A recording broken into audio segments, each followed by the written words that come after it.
اعوذ باللہ من الشیطان الرجیم بسم اللہ الرحمن الرحیم الحمدللہ علیہ والصلاة علی اہلہا۔ مومنین اکرام، آیات اعتقادی کے ذیل میں آپ کے سامنے مرحلہ شرک کو بیان کیا جا رہا ہے، اور آج جس شرک کی قسم کو آپ کے سامنے بیان کرنا ہے وہ ہے شرک در ذات، یعنی اللہ تعالیٰ کی ذات میں کسی کو شریک سمجھنا۔ سورہ مبارکہ توبہ کی آیت نمبر 30 میں اللہ تعالیٰ ارشاد فرما رہا ہے وَقَالَتِ الْيَهُودُ عُزَيْرٌ ابْنُ اللَّهِ، یہودی یہ کہتے ہیں کہ عزیر اللہ کے بیٹے ہیں۔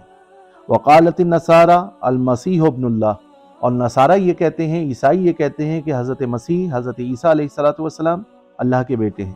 ذالک قولہم بافواہہم، یہ ان کی اپنی بنائی ہوئی باتیں ہیں۔ یضاہئون قول الذین کفروا من قبل، یہ وہی بات ہے کہ جو ان سے پہلے منکر کہا کرتے تھے کہ فرشتے اللہ کی بیٹیاں ہیں، نعوذ باللہ۔ قاتلہم اللہ، اللہ نے ان کو ہلاک کیا، خدا نے ان کو غارت کیا۔ انا یؤفکون، اور وہ کیسے پلٹائے جائیں گے۔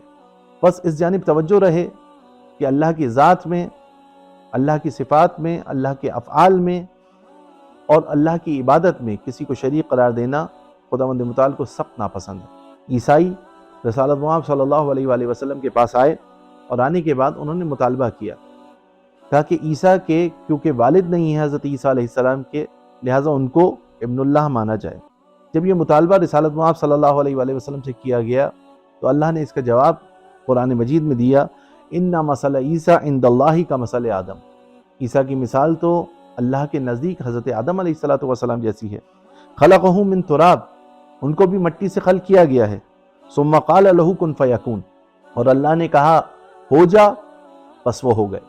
بس اس جانب توجہ رکھنی چاہیے، یہاں پر اللہ جو دلیل دے رہا ہے کہ تم عیسیٰ علیہ السلام کو اللہ کا بیٹا اس لیے تسلیم کر رہے ہو کیونکہ ان کے باپ نہیں ہیں، یہی وجہ ہے یا اس کے علاوہ اور کوئی علت ہے؟ تو جواب یہی ہوگا نصارہ کا کہ ہاں، اسی لیے حضرت عیسیٰ علیہ السلام کو اللہ کا بیٹا مان رہے کیونکہ ان کا باپ نہیں ہے۔ اللہ یہاں پر مثال دے رہے کہ ان کی مثال تو آدم جیسی ہے۔ تم عیسیٰ علیہ السلام کو صرف باپ نہ ہونے کی وجہ سے ابن اللہ کہہ رہے ہو، وہ خدا اتنا قادر ہے کہ حضرت آدم علیہ السلام کو بغیر باپ اور بغیر ماں کے خلق کرے۔